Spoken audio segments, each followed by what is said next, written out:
What if I told you there was a book older than memory, one whose pages do not wrinkle with time, but with sorrow? They say it was the breath behind Genesis, the voice beneath the flood, the silence before Babel fell.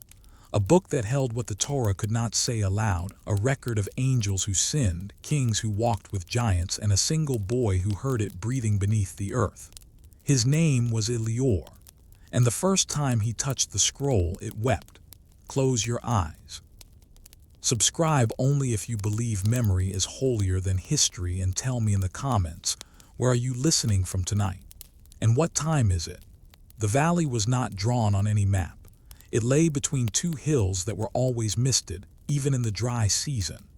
The shepherds said the clouds had been caught there long ago, by a curse or a prayer, and had simply never learned to leave. The grass grew softer there, wide and bowed like it was remembering something older than wind. And in the center of that forgotten hollow stood an ash tree, tall enough to silence birds.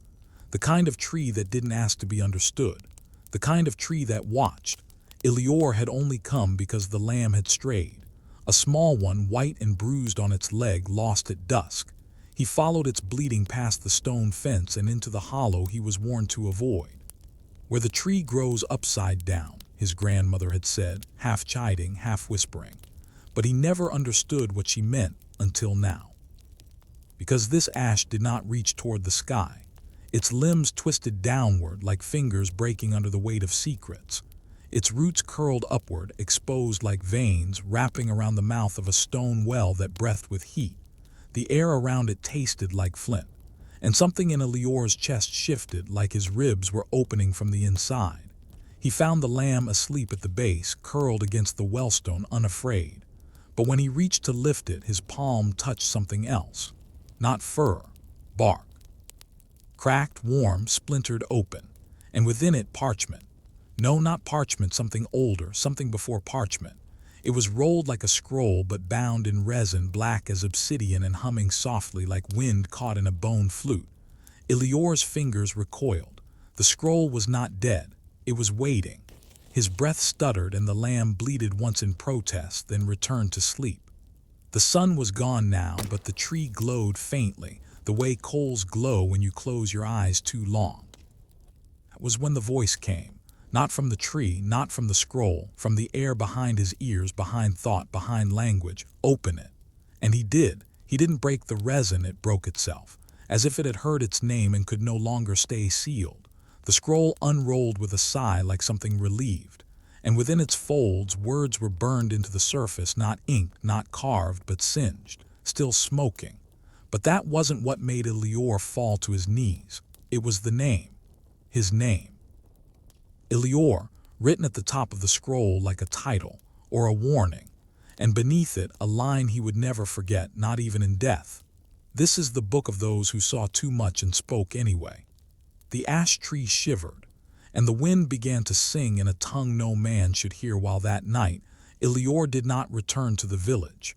The lamb followed him without sound, as if it too had heard the voice and now obeyed something deeper than instinct. Together they climbed back into the misted cradle of the valley, but Elior did not sleep. He held the scroll in his lap like a bowl of fire he dared not spill. The resin had cracked clean, leaving his palms dusted with ash, and the letters within the scroll now flickered dim, then bright, like they were breathing. He stared until the night turned silver, and then the visions began. First came the sound, a low thrum like stones grinding far beneath the earth. Then a wind heavy with spiced cedar myrrh, something like the breath of burned parchment. And then a field, but it was not a field like his. No sheep, no fences, no moon, only stars bright as blades hanging too close, and kneeling beneath them a giant. He was not monstrous, not crude. He wept as though his chest could no longer hold the ache. One hand was placed upon the soil, the other on his own heart, and both trembled. Around him grew trees made of glass. Flowers that did not bloom but bled, and from the giant's lips came only one word, Eden. Elior could not move. The vision did not come as a dream, it came as memory, as if he had once stood there too in that skyless world, watching a giant remember something he could never speak, and behind the giant a woman. wrapped in silence, draped in blue cloth stitched with stars. She bore no face, only light. But Elior knew without knowing that she was the keeper of the book, not the scroll he now held. A greater one, and she was waiting for someone to read it aloud. He awoke with soil in his teeth and blood in his nose. The lamb still watched him, blinking slowly. And though the sun had not yet risen, the sky was already stained pink, like it too had seen something it could not forget. Elior looked down. The scroll had turned a page. He did not do it. It had done so on its own. This time the letters looked carved, older, uneven. A language he did not know and yet could feel. It pressed against the inside of his skull like a river seeking its mouth. Could it be that the scroll was not written to be read? Could it be that it was written to be remembered? His fingers shook as he traced the top line. In the days before men knew fire, they feared the feet of the giants. He gasped, and the lamb bolted into the mist. Somewhere the ash tree creaked, and Elior, alone in the half-light, realized the scroll was not finished. It was still writing. The wind that passed through the valley did not carry leaves. It carried voices, thin, stretched, worn by time, but not broken. They rustled in Elior's ears like dry parchment being folded, like forgotten prayers whispered through stone corridors. And as the mist cleared for a breathless moment, the roots of the ash tree looked like fingers reaching for something buried just beneath the earth. He stood. The scroll was still open in his hands, its edges warm, the way skin is warm long after the soul has left. But now something else stirred in the air, a weight, a gaze, as if the land itself had turned toward him. He looked again at the page. The letters rearranged themselves as he blinked. This time they spoke of the first time the earth had trembled, not from quake or war, but from footsteps. The passage read, "When the first of the giants woke, the soil bent beneath them, not in fear, in recognition. For the giants were not invaders, they were returning." Elior's breath caught. The soil bent. The earth recognized them. Could it be the giants were not born of rebellion, but of remembrance? He felt dizzy. The air around the scroll buzzed with new heat.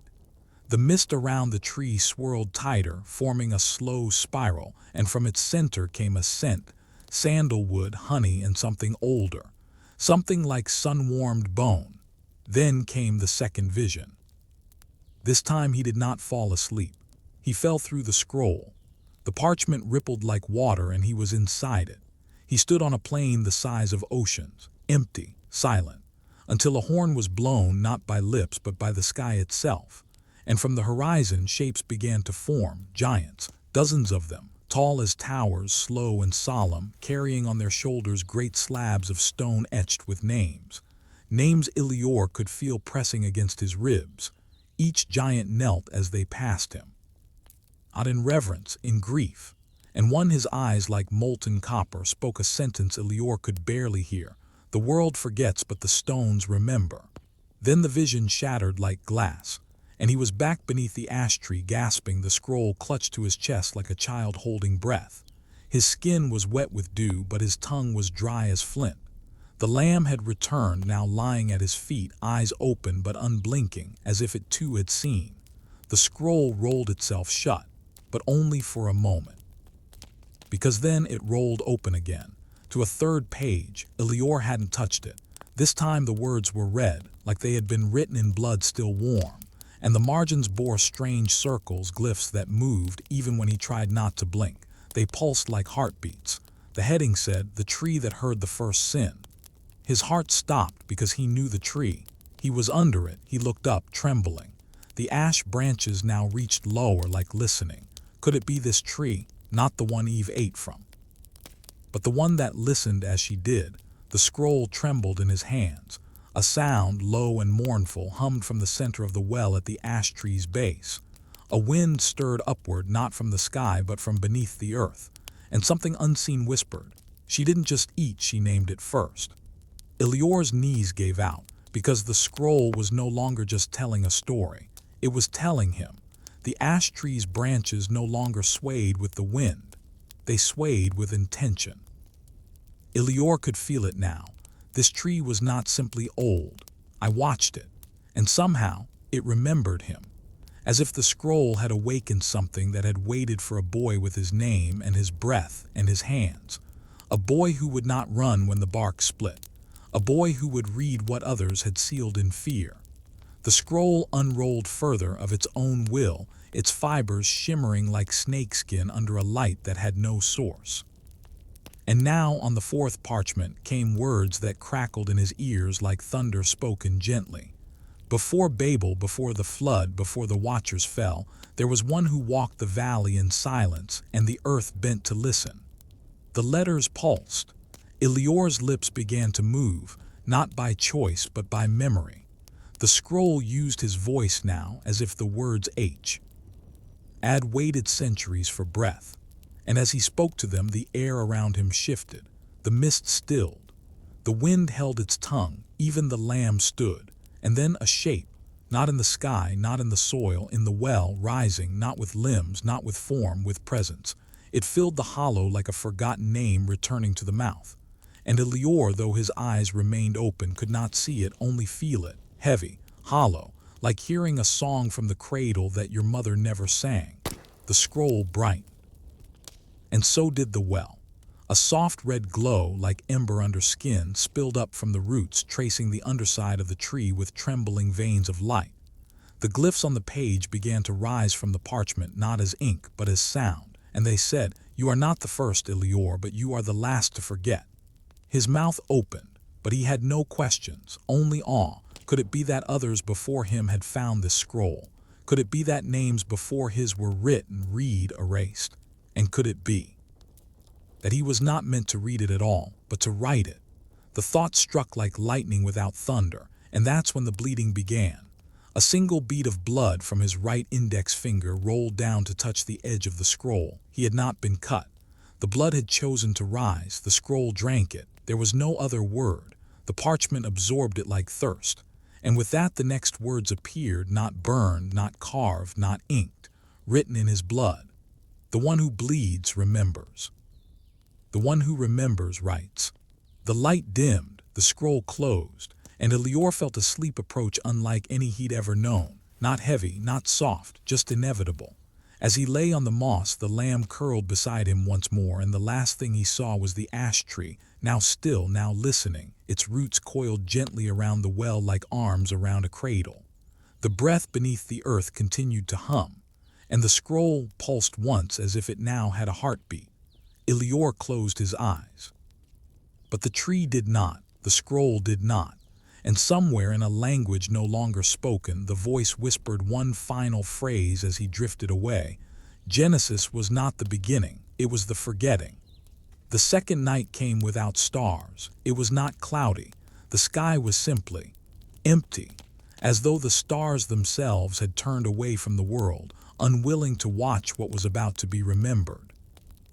Elior awoke before he knew he had slept, the scroll already in his lap, unrolled to a page he had never seen, yet felt somehow responsible for. The ink shimmered like oil upon water, shifting with every breath he took.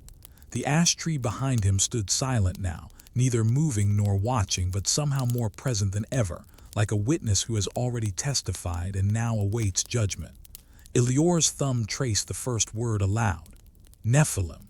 The word cracked in his mouth like bone. He did not know the name, yet it tasted of iron and sky, and as he spoke it, the scroll responded, not with words but with vision. This time it was not a dream, it was a summoning. The world vanished around him. The mist, the lamb, even the weight of his own bones. He stood on a mountain that bent toward the sea. But the sea was not blue, it was golden, roiling like a flame trapped beneath glass. All around him stood beings taller than trees, their backs hunched as though the sky had become too heavy to carry. Giants, but they were not monsters, they were beautiful. Their eyes shimmered with memories too vast to bear. Their skin bore markings like stars fallen into patterns, and they moved with the grace of grief, slow, reverent, aching with remembrance. They did not speak with words, they sang, and their song made the stones cry. Elior wept before he understood why. The vision turned. Now he stood beside one of them, his face shaped like twilight, his breath warm with sorrow. The giant reached into the sky and drew down a shape, a leaf, but not any leaf. It was glowing, crystalline, etched with a geometry that no man's mind could hold. The giant held it to his chest and whispered, "I remember the trees." Could it be the giants remembered Eden not just as a story, but at home? Elior reached out, not to touch the leaf but the memory, and that's when he saw it. A single tear falling from the giant's eye struck the ground, and where it fell, a garden began to grow. But it withered within seconds because it was not the time. The vision cracked. Elior screamed, but only inwardly. And when he opened his eyes again, the scroll was no longer in his hands. It was floating, just above the moss as though upheld by breath. The glyphs on its surface danced slowly, and a new word began to emerge from its center, not written, but spoken directly into his ribs. They did not fall for power, they fell for nostalgia. And below it a name, Arakiel, the first to remember Eden, and the last to admit it. Elior could feel the giant's grief inside his lungs now, like smoke. That wasn't his. And somewhere in the tree above, a dry leaf fell without wind. The name echoed inside him like a bell rang in water. Arakiel. It was not just a name, it was a key. And as Elior whispered it again, the scroll responded, not with more words, with memory. Suddenly the ground beneath him was no longer moss. It was marble, broken but sacred. An old courtyard swallowed by time, now unfolding like a wound beneath his feet. The air tasted like dust and sweetness, like rain falling on the bones of something that once bloomed. Before him rose a statue, cracked, faceless, but enormous. A giant kneeling, hand to heart, eyes lowered. It bore no crown, no weapon, just silence carved into stone. And in its hands a branch. It was petrified, fossilized, yet somehow breathing. The bark shimmered faintly, and at its tip was a single leaf perfectly preserved, like a memory refusing to die. And beneath the statue, on the base worn smooth by wind, 3 words were carved in a language that didn't need to be read to be known. We did not fall. The scroll fluttered behind him, pages flipping in a wind that hadn't risen. One by one the glyphs reorganized, weaving themselves into an image, a garden at dusk. But this garden wasn't the one from tales. It didn't shimmer with perfection. It ached with longing. Vines curled around forgotten stone wells. The trees wept sap like honeyed tears. A fountain, dry for centuries, trembled like it remembered what it was to pour.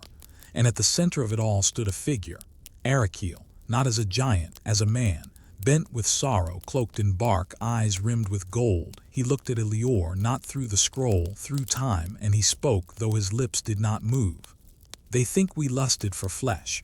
They think we reached for what was forbidden, but we only long to go home." Elior staggered backward. Because with that sentence, 100 stories cracked inside him. Could it be the Watchers fell not from arrogance, but from yearning? Could it be that the giants were not punishers, but exiles? He clutched his chest as the scroll pulsed again, now warm as a child's breath. A new passage appeared, curling across the edge of the parchment like ivy. Before the flood washed the world, before Babel scattered the tongue, the earth wept for those who remembered and cursed those who tried to return. Elior blinked. Because the words shimmered, then bled away as if they were ashamed. The vision faded, the courtyard crumbled, and again he was beneath the ash tree. But now he noticed something he hadn't before. The roots beneath him were not only gnarled, they were etched with names. Dozens of them, some were erased, some glowing faintly. One newly carved, Elior, and beside it, just forming, letter by letter, Arakiel. Not above, not below, beside, as if their stories had always been bound. He did not know whether to kneel or run, but he could not move, because the scroll had begun to hum again, and this time it was not asking to be read. It was asking to be forgiven, forgiveness. The word itself had weight now, not the gentle kind, the crushing kind, the kind that bends bones and unravels memory, the kind that breaks open heaven's silence. Elior watched as the scroll lifted once more, twirling slowly above his open hands like a flame caught in thought. Its edges curled inward, not from heat, but from mourning, as if the parchment remembered what the giants could not say. the air grew colder, and with it a smell returned. Myrrh, burned roots, ash, but beneath that apples, not fresh, not sweet. Apples that had fallen, bruised, forgotten in tall grass, soft with rot, yet still clinging to scent. A memory of Eden. The scroll flickered, and Elior saw again. Not a vision this time, a recording. The air shimmered like a veil lifting. And before him time opened like a wound. The garden, whole but no longer untouched. The giants were there, not walking but kneeling, each at the base of a different tree, faces lowered to the soil, arms outstretched as if listening. And the trees responded, not with fruit, with names. Elior heard them whispered through leaves, soft, slow, holy. Arakel, Samiaza, Kakabil, Ramiel, Asael, the names of the fallen, but not cursed names. Chosen ones. Chosen by the trees themselves. Could it be? Eden called them. Could it be that the garden wanted them back? Elior could not breathe because he suddenly understood. The giants did not fall because they defied God. They fell because they remembered too much. And the earth, built for forgetfulness, could not bear it. The scroll pulsed in his hand again. The page now bore an image, not a drawing but an imprint. A palm print the size of a lion's head, pressed into the parchment with such force it had cracked the fibers. And beneath it just 5 words. He touched Eden, it bled. Elior's hands trembled. He reached to touch the imprint, but before his skin could meet the page, a wind burst from the ash tree behind. Him a warning, no words, just silence with teeth. The scroll clamped shut, and the earth beneath him moaned like something old shifting in sleep. He turned. The ash tree had changed. One of its roots had curled back, exposing stone beneath. A slab, flat, polished, a table, no, an altar. And upon it, freshly laid, though no one had placed it there, was another leaf, clear as glass. Elior leaned in. It held a memory. He didn't know how he knew, but he did. This leaf contained something. Not just light, not just scent, time. He reached for it slowly, afraid not of what it might reveal, but what it might ask him to do. The moment his fingers brushed its edge, the world dropped away, and he stood once more in Eden. But this time before the trees spoke, before the fall, before the Watchers, before the curse.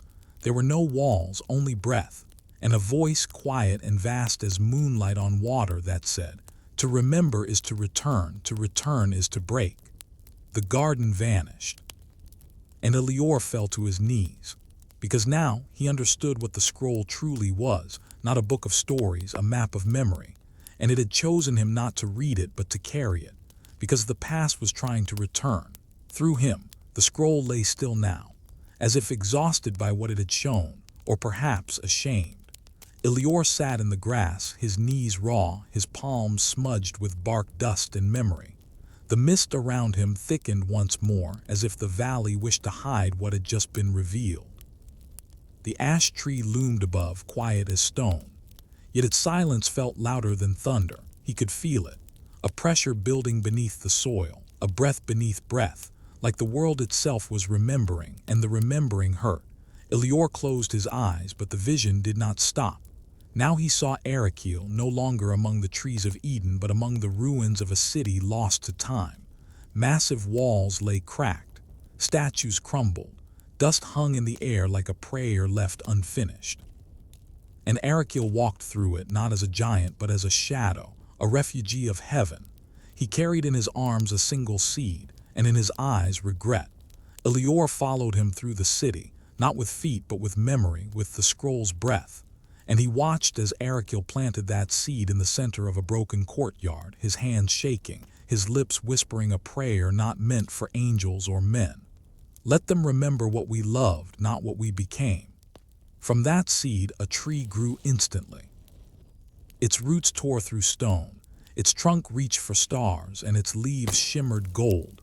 Elior gasped. It was the ash tree, this tree, the one he now sat beneath.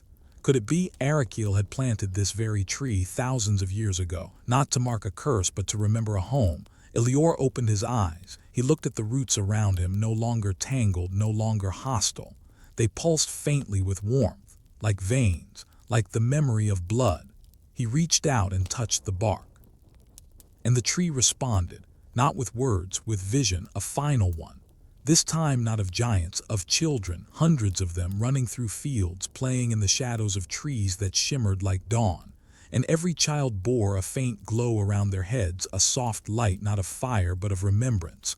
And one among them turned, a boy, eyes like Elior's, hands like Elior's, and in his grasp a scroll, not the one Elior held now, but its twin. The boy looked straight at him and whispered, "You forgot once, don't forget again." Then the vision shattered, the tree fell still. The scroll rolled shut in Elior's lap, its glyphs fading to faint ember, and from somewhere deep beneath him the well exhaled one long breath as if something sleeping beneath the valley had just rolled over. Elior didn't move, because in the stillness he realized something terrifying. The giants hadn't been destroyed. They had been buried beneath memory, beneath myth, beneath time, and now the scroll was waking them up.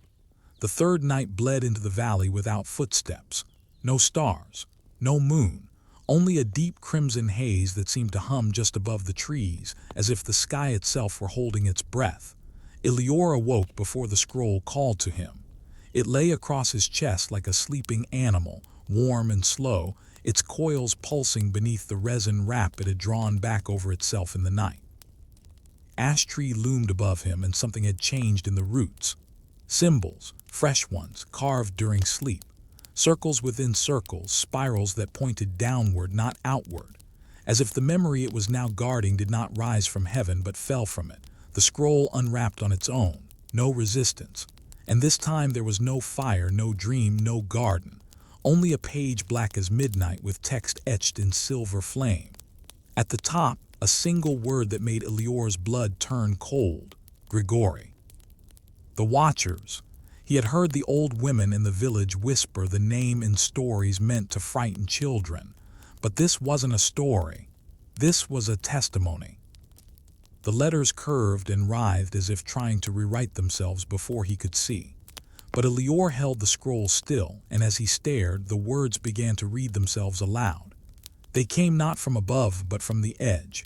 Not stars, not angels, but observers. They were not sent. They came because they could no longer watch.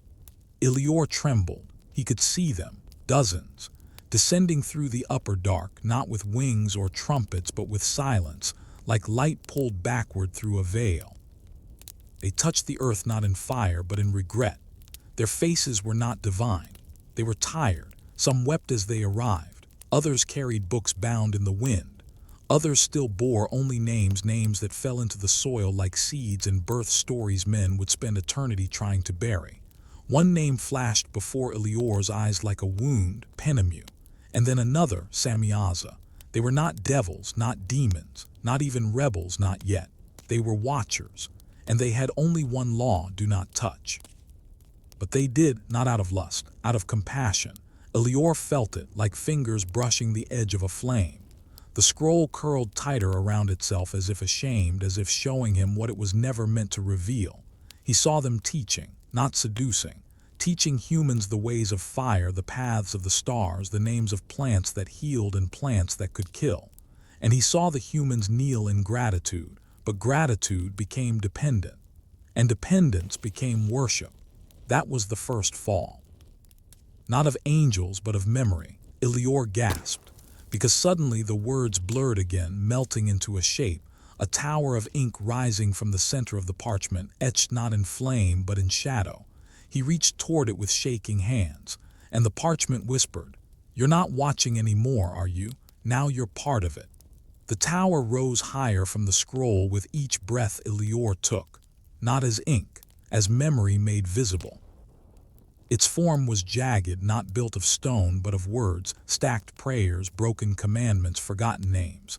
It climbed the air in spirals, and at its peak flickered a light that pulsed with shame. Elior blinked. He was no longer beneath the ash tree.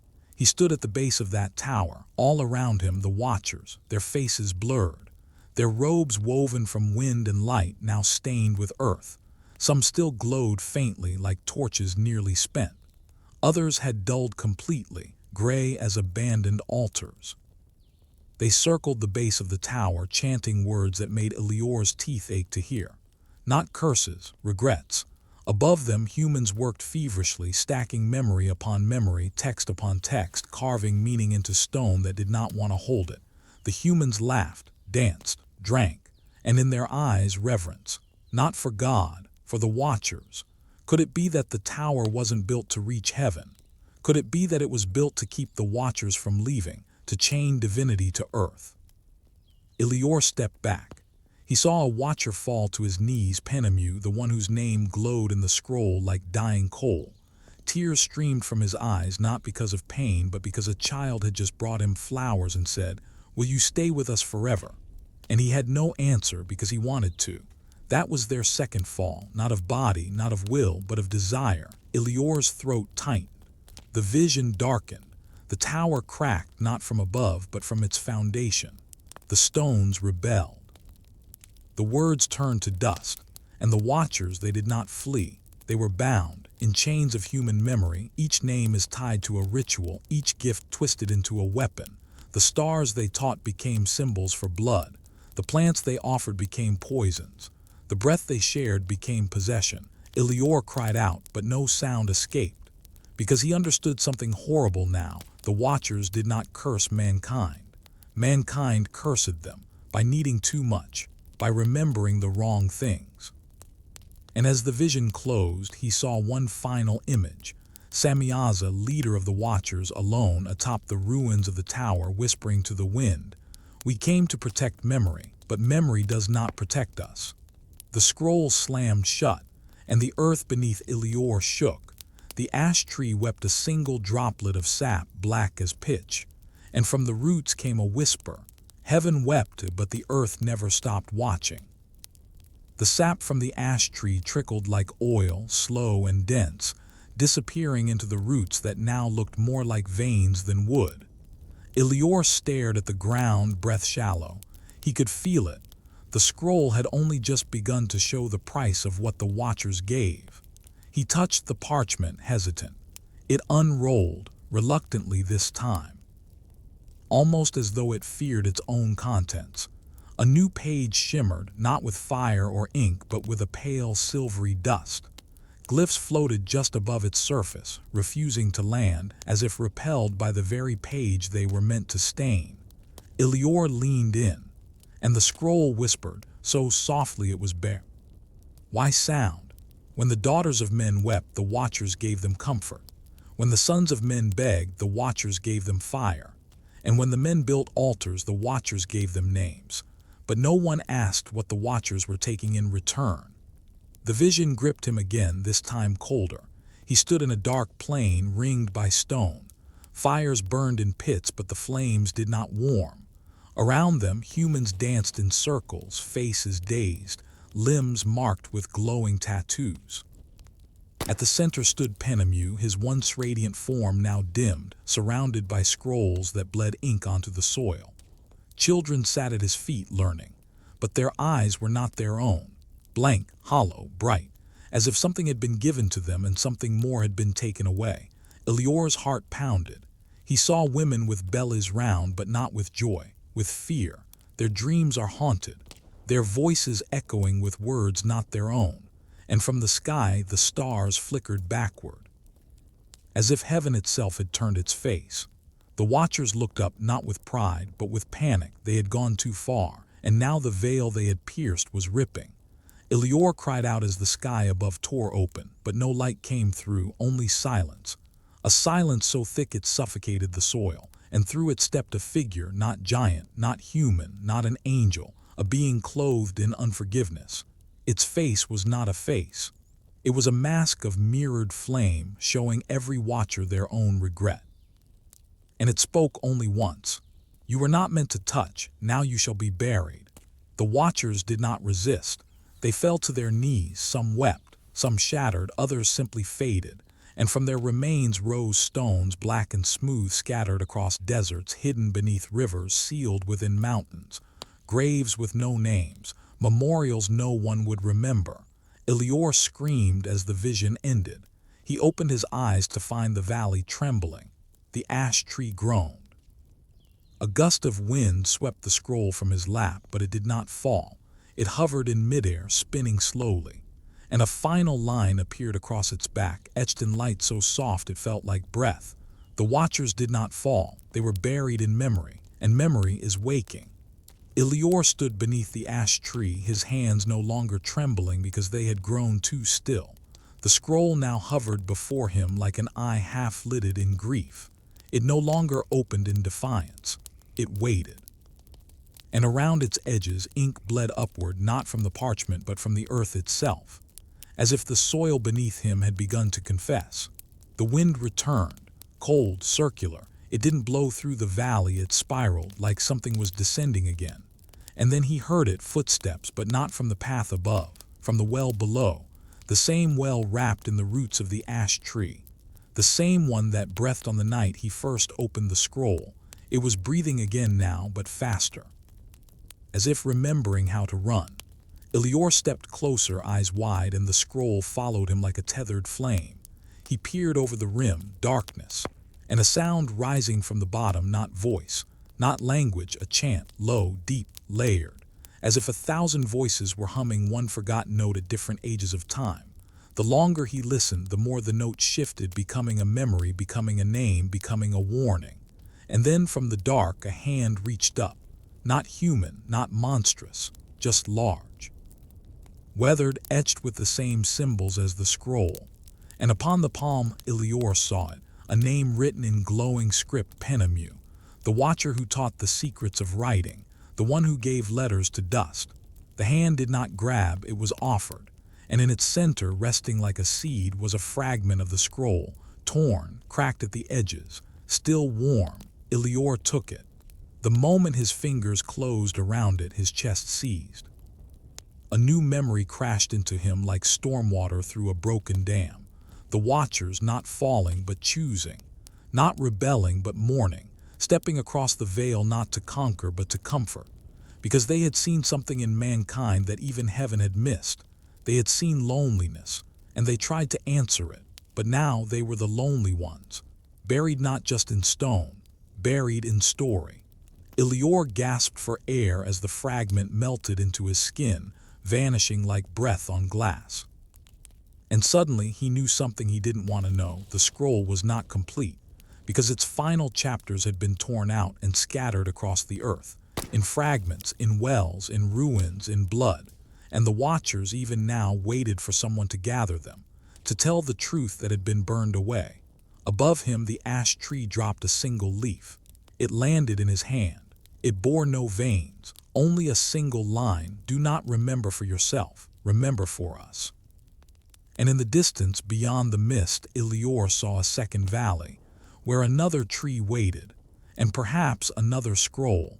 The story was not ending, it was unfolding.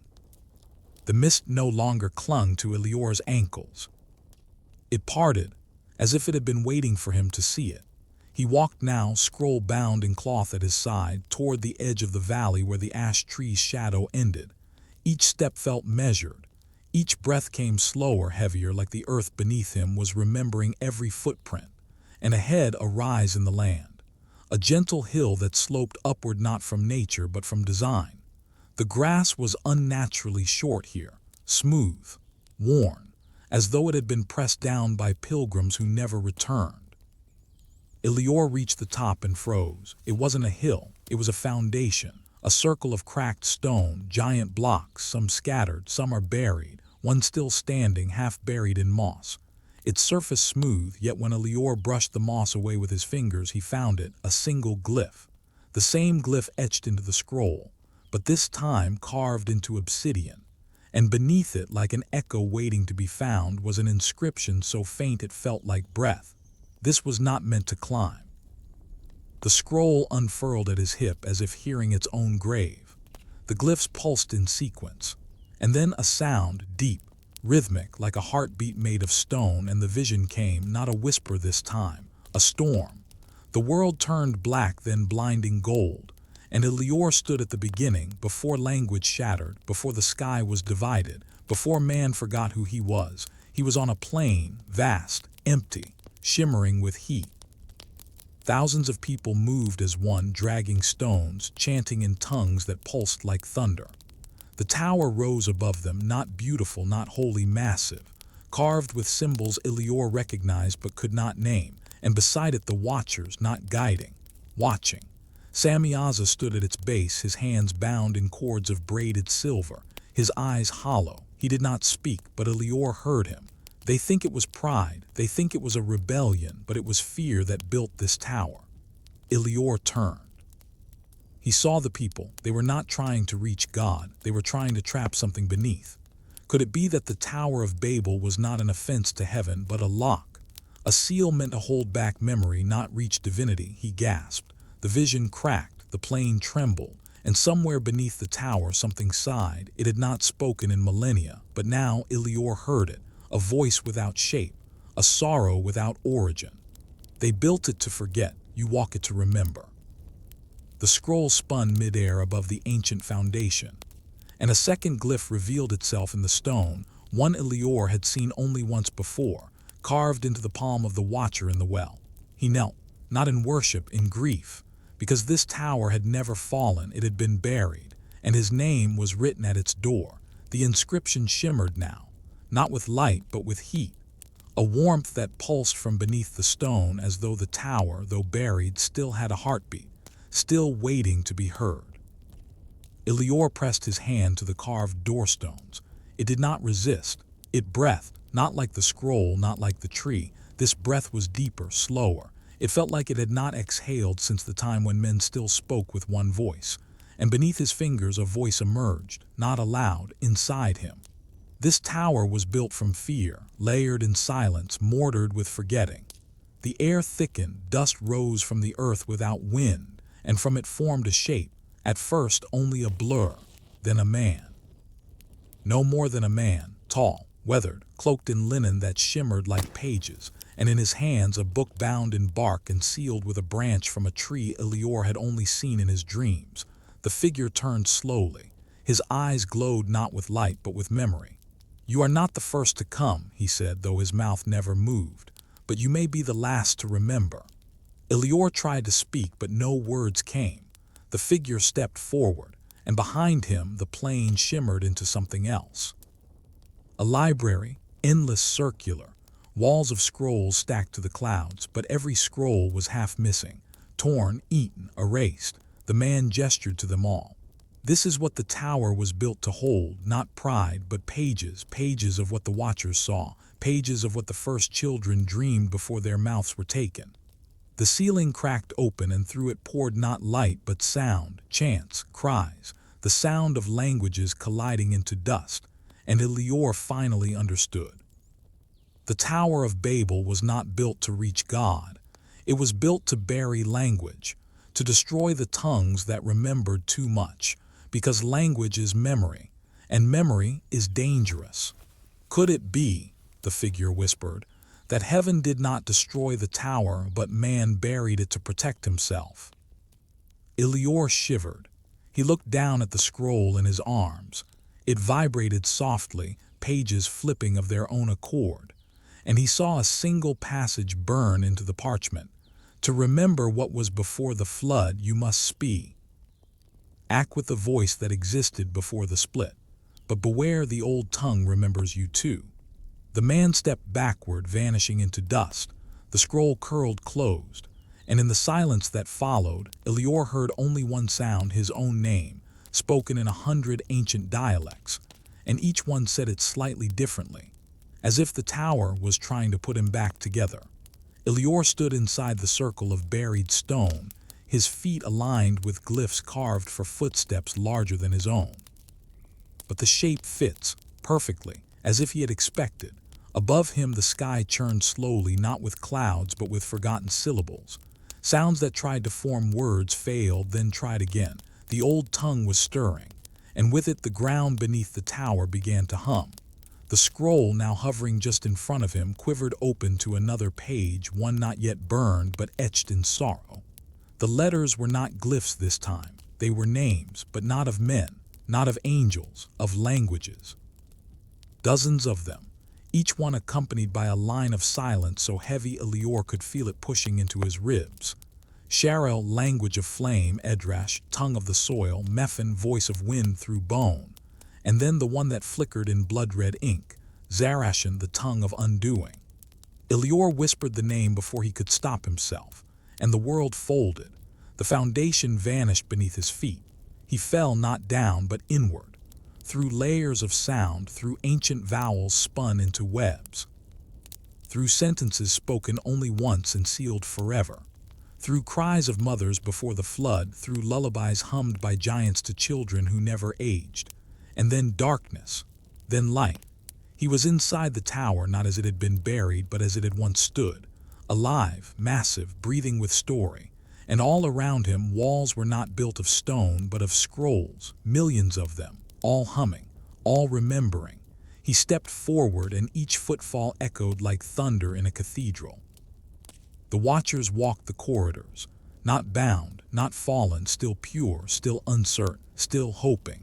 And there in the center of the tower, chained by nothing but sorrow, stood Samyaza. He did not look at Elior. He looked at the highest level of the tower, where one scroll hovered in isolation, suspended by a single word, "Don't."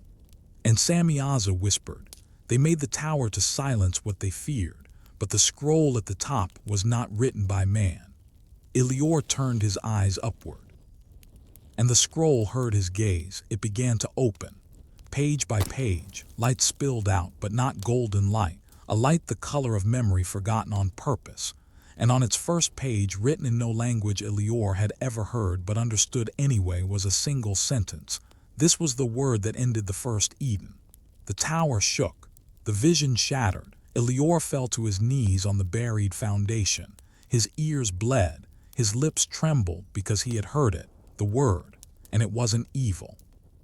It wasn't sacred. It was true, a truth too dangerous to remember, and now it lived inside him.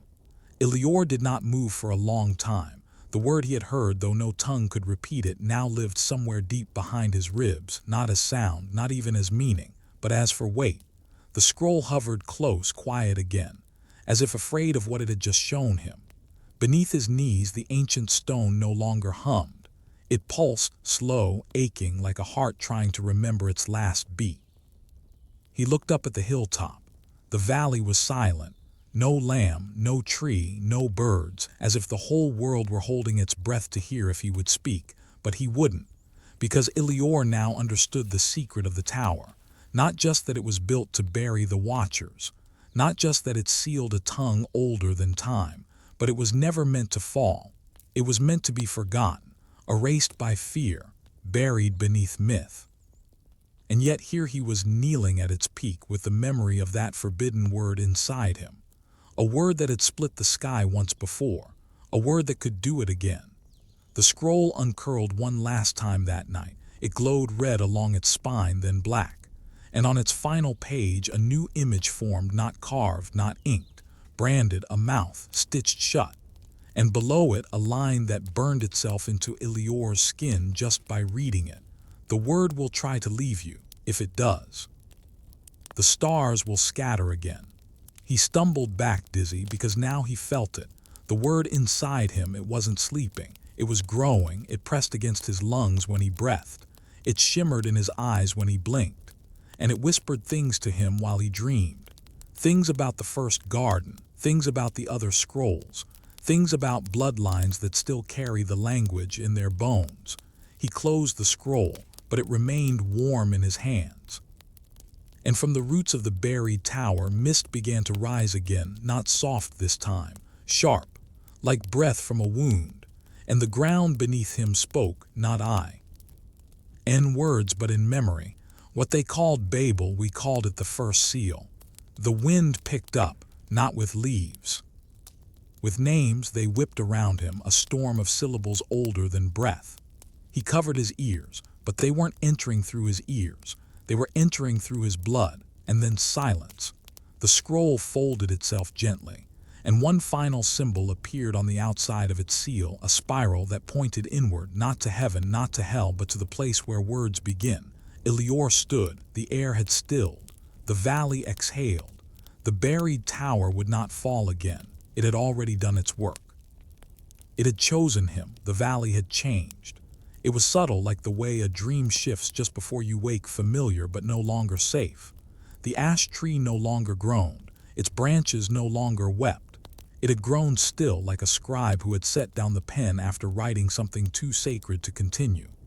Elior did not sleep that night. He sat with the scroll in his lap, wrapped again in its cloth of silence, listening to the wind that no longer whispered his name. It had nothing left to say. But as dawn broke silver and thin, as if the sky were reluctant to open, he saw something in the mist.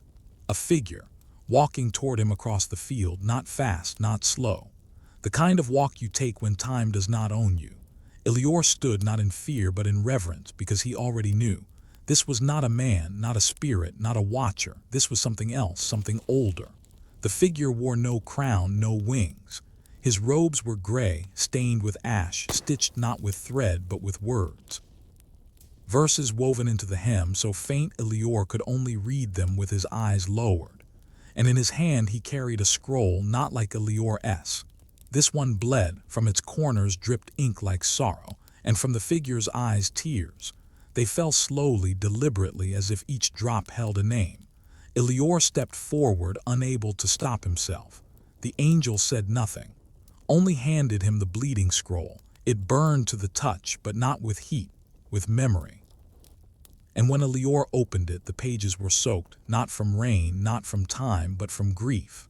On the first page, a single sentence burned upward into view. They tore the chapters from me, but my tears rewrote them. Elior looked up. The angel finally spoke. I am Kesavil. I was not sent. I was forgotten. I did not fall. I stayed behind to write. His voice was not made of sound. It was made of breath woven through ink, and Elior could feel it echoing inside the very marrow of his bones. The angel gestured to the field, and suddenly Elior saw them, scrolls, hundreds of them scattered across the land like bones. Some are buried in stone, some tangled in roots, some floating gently in shallow pools of water that had not existed yesterday, each one glowing faintly as if breathing. Each tear I shed became a page, Kesavil whispered. Each page I wrote, they tried to erase it, but memory cannot die, it only waits. Elior fell to his knees. He could feel them now, all those tears, all those stories, all those names lost beneath flood and fire and fear. They were not forgotten. They were stored in Kesavil's blood, in the soil, in the scroll, and now they had chosen Elior to be the next scribe. The ink from Kesavil's scroll did not dry. It dripped slowly from the corners like oil from an open wound, black, glistening, too thick to be rain, too warm to be water. And yet Elior felt no fear, only ache. The kind of ache that visits when something ancient has returned, not to punish but to be remembered.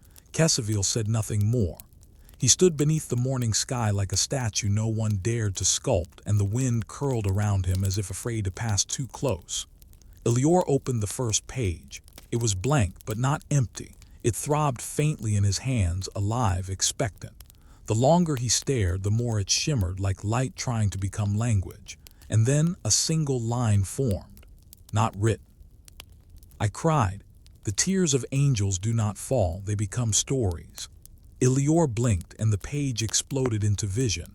Not fire, not flood, but a table, long, stone, smooth as bone. Around it sat angels, dozens, each robed in silence, each holding a quill fashioned from the breath of stars. Their faces bore no age, but their eyes were tired, not from time, from watching. And at the center of the table sat Kesavil, but not as he stood now. Here he wept openly. Tears rolled down his face and fell onto the parchment in front of him, and wherever they landed, words bloomed. Sentences rose like gardens, names unfolded like wings. He did not write. He told a story. The other angels watched, some with pity, some with awe, but none helped. And when he finished each page, another angel stepped forward and tore it away. No ceremony, no warning, just silence. One by one the pages were stolen, burned, hidden, buried in places only sorrow could reach. Why? Elior cried aloud. Why would they erase you? Kesavil turned to him then, still weeping, but his voice was steady. Because I wrote what they dared not speak, not what man did, but what heaven allowed. The vision cracked like a mirror dropped in still water. Elior stumbled back into the present. The scroll shook in his grip, pages turning. faster now. One by one, flashes of half-formed stories leapt from the ink. A child born speaking in the stars who forgot by the time she was weaned. A giant who carved prophecy into his bones, then gave himself to the sea. A tree that grew from the grave of a fallen watcher and sang only to the blind. A flood that never touched a single drop of rain but drowned memories all the same. Each page burned with longing. Each name had been silenced. And Elior felt them all now, living inside him like embers, because he had read them. And that was enough to make them real again. Kesavil stepped closer, placing one cold hand on Elior's head. Not in blessing, in transfer. A whisper unfurled behind Elior's eyes. They will come for you, they always do, but if you carry the pages, the tears will carry you. Elior opened his eyes. The scroll was blank again, but a new weight had settled in his chest, not fear, responsibility. Kesavil was fading now into the wind, and where he had stood, only a single drop of ink remained on the soil, still warm, still waiting to be written. Elior did not touch the drop, he only stared. Because somehow deep within he knew it was not just ink, it was scripture waiting to choose a vessel, and it would not be written with hands. It would be written with remembrance. The scroll at his side fluttered, sensing the gravity of that single tear. Its pages remained closed, but they tensed, like muscle before a blow, like silence before a storm of names. The valley was still. Even the air seemed to avoid the ink. Elior reached into his satchel, pulling out the first cloth he had ever wrapped the scroll in. He bent down, slowly, reverently, and pressed the cloth to the drop. It didn't soak. It vanished, absorbed not into fabric but into calling, and the moment it disappeared the wind spoke, but not in words, weeping. It passed over him like a lament, low and sacred, a melody made of breath and broken wings. And in its rhythm, Elior began to hear a story not written in any book, a story only told when no one was listening. There was a time, the wind whispered, when angels did not speak with voices but with ink. He turned, and the scroll was open again, but this time something was different. The page was not written in lines, it was written in water. Each letter trembled like it would dissolve if spoken too loudly. And on this page, drawn in lines so soft they looked like veins, was the image of a quill, but not from a bird, from a watcher's wing. The caption read, "The pen of grief, broken only once." When the angel wrote a name he was not permitted to remember. Elior blinked. And in his hand now was the same feather, Kesavil's quill, given, not stolen. He held it like a sword, no, like a memory too sharp to touch. And as he held it, the scroll's page changed again, this time into a map, not of land, of hidden pages, folded into wells, burned into trees, etched onto bones of those who had long since turned to dust. A journey, one only a scribe could follow, one that led not forward, but backward, toward the place where stories were first forgotten. Elior understood. He would not stay in this valley. The scroll had only opened its first gate. The rest would be found in exile. He stood, his knees still trembling from Kesavil's presence. And before leaving, he whispered toward the wind, "If the tears became stories, then let me become a page." No voice answered, but from the ash tree's highest branch a single feather drifted down. It was not his, it was white. And it bore the faintest trace of ink, as if the angels were still watching and still weeping. Elior walked for hours, though the sun had not moved. The valley behind him grew quieter with each step, as if the soil itself wished to forget what had been remembered. The scroll no longer pulsed. It lay against his side like a slumbering child, exhausted but alive. And in his hand he carried the feather, not for writing, for listening. For every time he stopped, it would tremble in his palm, not from wind, but from memory buried beneath his feet. By the time he reached the edge of the old stone path, night had returned, but not the same kind of night. This one was deeper, layered, as if the stars themselves were covered in cloth. He found the ruin just as the scroll predicted, a circular grove of trees burned down long ago. At the center, a cracked altar. And within it, embedded into the stone like a wound that refused to heal, a fragment of parchment, fused, blackened, still smoking. The moment Elior stepped into the grove, the feather hummed in his hand. The scroll opened, and from its center poured a whisper, not from the angel, from the page itself. Here the angel wrote what no mouth could carry, and so the altar burned to keep the words from spreading. Elior dropped to his knees before the fragment. He didn't try to pull it free. Instead, he placed the quill above it, and instantly he was elsewhere. A vision, but not from the Watchers. This one came from the angel's hand. He saw Jasher again, this time seated before the altar, bleeding from his eyes. And in front of him, a child, not Elior but like him. Brown-eyed, shivering, waiting for something he did not understand.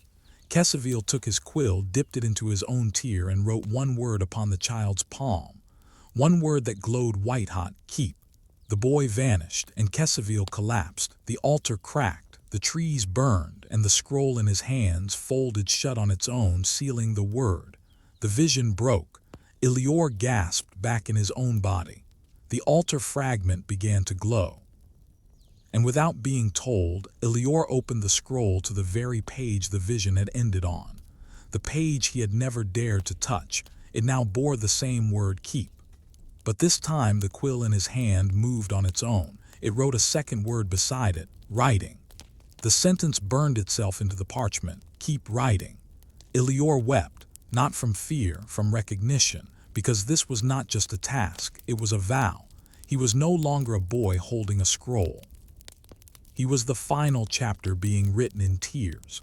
And as the stars began to blink one by one above him, the scroll sealed itself again, not as an ending, as a breath between stories. The wind shifted again, but this time it carried something Elior had not felt since before the scroll ever spoke to him. Warmth, not from the sun, from something older, something maternal. The valley gave way to hills, the hills to plains, the plains to sand. Fine, white sand that glistened like sifted bone.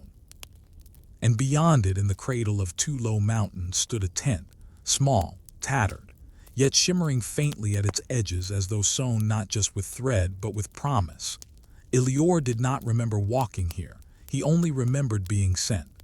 The scroll at his side fluttered softly, already knowing, already unfolding. Its first page that day bore no words, only a symbol. A womb encircled by a ring of stars. And beneath it, a name Elior had heard his grandmother whisper into the fire long ago. Sarah, the mother of nations, the one whose body had been called closed, but the scroll said otherwise. And as Elior stepped into the shadow of the tent, he heard it, soft weeping, not of sorrow, of labor, a sound no text had ever recorded. He parted the curtain. Inside was not a woman, but her memory, Sarah, kneeling on a woven mat, wrapped in blue and bone-colored cloth, her hands pressed to her belly. Her eyes shut, not in pain, but in knowing, and before her a beast. It had no eyes, no teeth, only breath and hunger. It crouched low in the corner, watching, waiting. Elior knew instantly it had no name, because its purpose was to steal names before they could be spoken. This was no ordinary labor, this was a battle. The scroll burst open, and on the sand before him glyphs etched themselves into the ground, curling like vines. Her womb was not barren, it was sealed, not by curse, but by covenant. Elior's heart pounded, he understood. Sarah had not been denied, she had been guarded. Her womb was a vault, a hidden chamber locked by God until the hour the promise was ready to awaken. And now here he was watching that hour unfold. The beast in the tent stepped forward. Sarah's eyes snapped open, and she did not speak. She named it, a name no man had ever heard, a name not meant to be uttered by tongue, but Elior heard it, not with ears, with memory. And the moment the name left her lips, the beast collapsed. Smoke, ash, silence.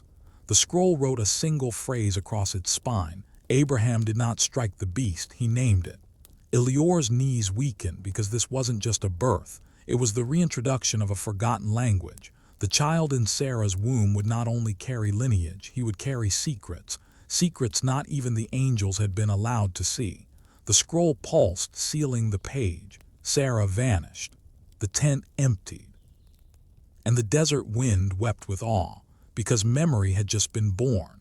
The sand beneath Elior's feet whispered as he stepped outside the tent, but it did not whisper in the wind. It whispered in names, thousands of them, buried beneath centuries of forgetting, now rising in the breath between dusk and dawn. Names never recorded, never recited. Names carried only in the folds of wombs and the inkless scroll of bone. The scroll at his side opened again. A new page. This time written not in glyphs or symbols, but in weaving. It looked like fabric thread spun across parchment. Threads of gold and clay and blood, all pulling toward a single center, the name of Sarah, repeated in 100 forgotten dialect. TS forming a knot. Elior touched the center of the knot, and the world bent inward. He stood once more in the tent, but not as before. Now he was unseen, a witness. Sarah knelt again, but this time she was younger, not yet gray, not yet called barren, and beside her sat Hagar, 2 women, 2 wombs, 2 scrolls waiting to be opened. But only one had been sealed, and now Elior saw why. Sarah's hands were painted with something glowing. Not oil, not blood, ink. She dipped her fingers into a shallow bowl and wrote a circle around her navel, and as she whispered words over it, the scroll beside Elior translated, "Let the nations begin in silence, that the watchers may not steal the seed." He gasped. Could it be the womb of Sarah had been hidden from the watchers, not cursed, protected? A sacred silence wrapped around her very biology. No angel could peer in. No vision could reveal it. Because the child she would bear, Isaac, was never meant to be seen before the time. Elior turned to Hagar. She too held a scroll, but hers was open, already written, already exposed, and in her eyes was not shame but fire, because her child would see what Sarah's could not, and yet Isaac's name would carry something deeper. The silence of mystery, the absence of cosmic interference. Elior watched as both women touched hands. No rivalry here, no jealousy, only reverence. 2 scrolls, one written in voice. The other is sealed in memory. The tent faded again. The scroll sealed itself softly, like breath folding into a dream, and on its outer spine a line glowed dimly. Some wombs are written, others are hidden. The wind returned, but now it carried laughter, the sound of a child yet unborn, echoing across a desert that remembered what heaven tried to keep secret. The laughter faded into the dunes, but its echo remained, threaded into the silence like a fingerprint pressed into water. Elior stood alone now. The tent had vanished. The sand beneath him cooled, and the scroll, still warm at his side, opened again. But this time it did not unfurl into a page. It unfolded into a veil, thin as breath, pale as milk. The fabric stretched between 2 unseen pillars, fluttering in the still air, and upon it danced images, faint, flickering as though projected by remembrance itself. Elior stepped forward, and the veil welcomed him. The first image shimmered into clarity. Sarah, again. But this time pregnant. Her body bowed gently, her eyes shut, one hand resting on the curve of her belly, the other raised to the sky. And behind her, shadows, not demons, not beasts, watchers. They stood at the edge of the veil, unable to cross it. Their faces are unreadable, their hands extended as though trying to reach something they no longer had the right to touch. The scroll whispered. They were not forbidden to see her, they were unable. Elior stepped closer. Now the veil shimmered again. A second image, the moment of Isaac's birth. But there was no light, no flames, no voices from heaven, only stillness. And in that stillness, Elior could feel a truth too sacred for parchment. The child had been born into silence, a silence that had never existed before, a sacred stillness that wrapped him like swaddling cloth. No angel descended, no name was shouted, because his name was already known, written long before Eden, written in the marrow of Sarah's bones. Elior wept. And the scroll wept with him, not in ink, in milk. A thin white line dripped from its edge, disappearing into the sand, feeding something unseen below, and the veil changed again. This time it showed a stone, not large, unmarked, ordinary, but the scroll hissed softly. Beneath this stone she hid the name. The vision ended, the veil folded, the scroll closed, and Elior found himself standing before that very stone. It hadn't been there before, but it was there now, small, still, waiting. He knelt. placed his hand atop it, and whispered only one word, "Promise."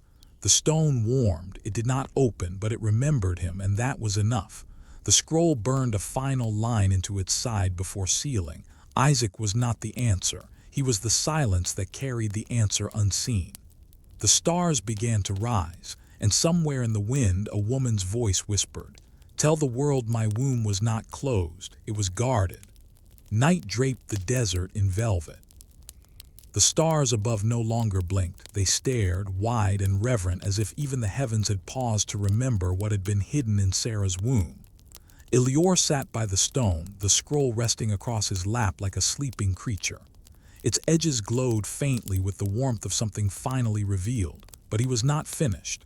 The air around him thickened, not with heat, not with fear, with expectation. The stone pulsed once beneath his palm, then again, not violently, like a heartbeat. Like the womb itself had left behind a rhythm, still echoing in the bones of the earth. And Elior felt it. A story was still breathing beneath this place. One more page. The scroll opened without his hand. Its parchment unrolled toward the stars, curling upward like a vine seeking light. And on this last page of Sarah's chapter there was no image, no glyphs, only sound, the low hum of a woman singing, a lullaby, but not in Hebrew, not in any language known to time. It was the language of waiting. Elior listened. And with every note, visions returned, not of war or watchers, not of giants or towers, but of a tent in the dark. A woman folding tiny garments, a fire crackling in silence, and a prayer spoken into her own body like ink into a scroll. May the child born from silence be protected by silence. May the angel sleep while he dreams. May memory not awaken until the world is ready. The scroll glowed brighter now, pulsing with her voice. And for the first time, Elior understood. Sarah's womb was not just hidden. It was the original ark, not of wood, of flesh, built to carry the unspoken, built to shelter a name that would echo through deserts, through scriptures, through wars and exile, and never once be fully understood.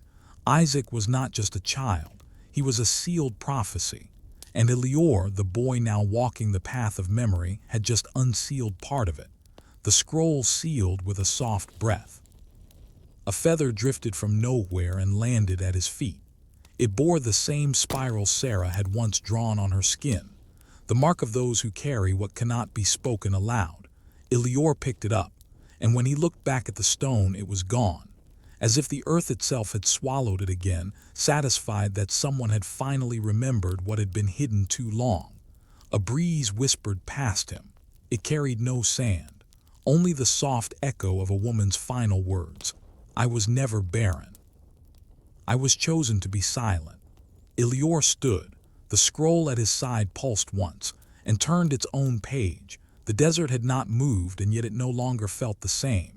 The stars watched Elior now with a kind of gentle unease, like elders who had seen this story before and feared what the boy might uncover next. The scroll had turned its page in silence. But silence, Elior had learned, was never empty. It was pregnant with prophecy. He walked, led by nothing visible. Only a feeling beneath his ribs, the same feeling that had stirred under the ash tree and again by the tent of Sarah. It was the pull of something unfinished. Not a question, a presence, and then he saw it. A well, old, shallow, half swallowed by sand, and beside it a single stone pillar, unmarked. Except Elior stepped close. Upon its surface, faintly etched, was a footprint, small but not a child's, and not a man's, a shape too narrow, too long. As if the foot that made it was meant to walk in dreams. The scroll opened. It did not wait. The ink spun itself into a vision immediately, the words forming in smoke across the sand. After Moriah, he walked with something behind him, not sin, not sorrow, but a watcher of watchers. Elior gasped. Isaac. The scroll was showing what had happened after the altar, after the test, after Abraham raised the blade and was stopped. Everyone spoke of the ram. No one asked what followed Isaac back down the mountain. Now Elior saw a boy walking slowly, the dust clinging to his robes, and behind him something unseen yet felt, a shadow not cast by the sun, cast by covenant. It followed him not with hatred, but with memory. Elior felt it before he saw it, an outline, a shape, like the memory of a presence just out of view, always behind, never ahead. And the scroll whispered, he had touched the place where man could be offered. And now something walked with him to see if the offer would be made again. Elior trembled. Could it be Isaac had not returned alone? Could it be Moriah did not end with a ram? That something ancient, older than sacrifice, older than silence, had attached itself to the boy, curious, mourning, waiting. The vision changed. Now Isaac sat by a well, young, quiet, eyes hollow. He spoke to no one. But the scroll translated the words he whispered to the water. My father said it was a test. But what did I offer if nothing was taken? And from the well something stirred, a wind, a voice, a shape. Elior leaned closer and saw just beneath the surface eyes, watching but not unkind, just waiting, waiting for what? Waiting for the moment Isaac would speak the name he had heard on the mountain but never uttered aloud. The scroll began to hum. The wind shifted, and Elior knew this shadow had not vanished. It had only moved into the bloodline. The eyes in the well did not blink. Because they were not watching in time, they were watching in inheritance. Elior stepped back, but the scroll pulled him forward. It was no longer a book, it was a door. And Isaac's story was no longer history, it was a living shadow. The vision swelled around him again. Now he saw Isaac walking the path between Beersheba and Gerar, sand curling behind him, head lowered, lips moving silently. He was not alone. The Watcher followed, not a being of wings or fire, a presence. Draped in the silence of sacrifice, its form blurred like heat above stone. It bore no name, it carried no chain. It was there to remember, to observe. And Elior finally understood. Isaac was not only the son of promise, he was the first vessel of unresolved obedience. Because when Abraham raised the knife, Isaac never screamed, never wept, never ran, and the earth does not forget such things. The scroll wept ink now, small droplets forming along the bottom edge of the parchment like morning dew. And across the page appeared a single phrase, the blade that does not fall still opens something. Elior fell to his knees. He could feel it now. Isaac had walked with something following, not behind him but within him, a watcher of sacrifice, not demonic, not divine, but assigned, bound to the line of those who had almost touched the altar's flame. The vision changed. Isaac now slept beneath a tamarisk tree. The Watcher stood over him, still, patient, and whispered, the next time it will be your seed they ask for. And then gone, dust, silence, but Isaac awoke with tears in his eyes and no memory of dreaming. Elior sat back in the sand, heart pounding. The scroll now revealed something buried, a map, but not of cities or valleys, of wells, all the wells Isaac ever dug, 7 of them, each marked with a word Elior could not pronounce, but the scroll whispered. He dug not for water, he dug to hide the shadow. Could it be Isaac had buried the Watcher? Could it be his wells were not just for survival, they were to seal something? And if so, where is that shadow now? The wind turned cold. The sand around him shifted slightly, and the scroll sealed itself without closing, a sign that something was still near, still listening, still following. The sand no longer moved like sand. It coiled, as if the ground remembered what had once been buried within it. Elior stood slowly. The scroll was warm again, not with truth but with caution. Its parchment pulsed at the edges, fluttering as if unsure whether to open further. And then, without a sound, it did. But instead of ink, this time it revealed something else, a reflection. The page had become a mirror, not of Elior, of Isaac. But the Isaac in this mirror was older, his beard gray, eyes heavy, not with age but with weight. He stood at the edge of one of his 7 wells, staring down, his hand resting on the hilt of a staff carved with a name he had never spoken aloud. And from behind him, that shadow again. It no longer hovered, it stood, full, formed, familiar. The Watcher that had followed him since Moriah had taken on the shape of a man, not divine, not monstrous, remembered. Like a story retold so many times it begins to resemble you. And Isaac turned to face it. He didn't speak. He simply nodded. as if to say, I know you're still here. The scroll began to burn faintly at the edges, but the fire didn't consume. It was illuminated, and behind Isaac appeared 7 silhouettes, 7 men, 7 sons, all tied to wells, all tied to names. And above them the Watcher smiled, not with malice, but with sorrow. Elior trembled, because he could feel it now in the marrow of his bones. This was not a curse. It was a covenant, a lineage tied not by blood alone, but by a presence that never left. Each son of the promise would carry it, the one who was almost taken, the one who stood in silence, the one who never asked why the ram came late. The scroll folded itself in half and bled a single line across the sand at Elior's feet. That which is spared becomes the thing most closely watched. He fell to his knees, and the wind wrapped around him like a cloak, because he understood something terrifying and holy. Isaac was never alone after Moriah, and neither was Jacob, and neither was he. Not truly. The Watcher did not leave. It simply followed the memory of obedience. From seed to seed to seed, Elior looked up, and for the briefest moment he saw it, standing just behind him, still, silent, waiting to be remembered. The Watcher did not speak. It never had to, because its language was the echo of obedience. It moved only when Elior moved, paused when he paused. It was not being bound to time, it was bound to memory. To the moment Abraham raised the blade and heaven chose not to intervene until the very last breath. That hesitation became a shadow, a seed of silence, and now it walked through every child of that moment like a question left unfinished. Elior turned. The Watcher was gone, but the chill in his spine remained, and the scroll unraveled for the final time that night, slowly, reverently, as if unsure it should show what came next. The parchment flickered like a page caught between light and dream. And on it, written in ink darker than the sky, the wells were sealed with dust, but dust remembers what the water forgets. Elior followed the scrolls pulled toward the last of the 7 wells. It was SH. Aloud dried, but it pulsed faintly like a mouth holding breath. He knelt beside it, placing his ear to the rim. Nothing. Then a whisper. But not in words, in steps. Footsteps below the soil, moving slowly, circular, familiar. They traced a pattern, not random, a loop, 7 times around, then silence. Then again, and suddenly Elior knew. The Watcher had not simply followed, it had been waiting for a pattern to be repeated, for a sacrifice to be completed. And it had not yet been, because Isaac lived, because the blood was never spilled, because the blade stopped. And what is spared lingers. Elior looked into the scroll.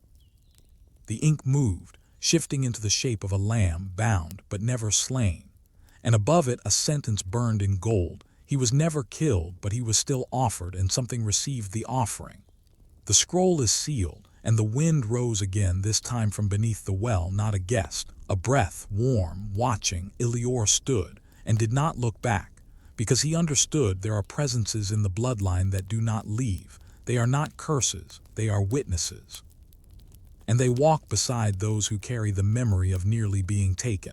He stepped into the dark. The scroll pulsed once more and whispered only this: when you carry obedience, you carry what followed it. The path beneath Elior's feet changed again. Stone gave way to root, root to clay, and soon the earth felt soft, too soft, as though it had once been shaped by something not human, something with breath but no bones. The scroll had not pulsed since he left the 7th well, but now it thrummed.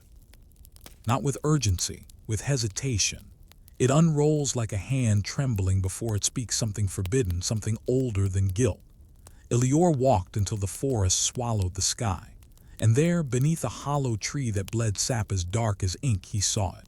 A grave, not marked, not buried, laid open like a mouth still whispering, and inside, untouched by time, was a piece of fruit, dried, wrinkled, preserved by silence alone.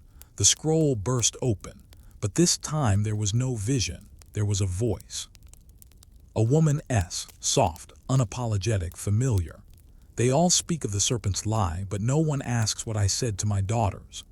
Elior's heart froze because he knew. This was Eve, not the myth, not the warning, but the mother, and she was not angry, she was tired. The scroll wept a single line of ink down its center, dividing the parchment like ribs split open to reveal what beat beneath. And across it, words began to form, smeared sacred. They asked me why I ate. I said because I was hungry, but that was not the truth. The forest leaned in, branches creaked, roots shifted, as if the entire earth had been waiting for this moment to be retold. Elior knelt beside the grave. The fruit glowed faintly in the dark, and Eve's voice continued, "I didn't eat because I was hungry, I ate because I was lonely." The scroll shivered. Elior's eyes filled with tears, because no scripture had ever written that. No prophet had dared speak it. The loneliness of the first woman, not the sin, not the seduction, but the ache. Elior looked down, and beside the fruit, half covered in moss, was a scrap of woven cloth, small, faded, woven with the same pattern that had appeared when Kesavil wept. He picked it up. The scroll answered with a whisper. After the garden closed, Eve did not stop speaking. She only changed who she spoke to. And that night, beneath the roots of a tree that remembered her voice, Elior listened.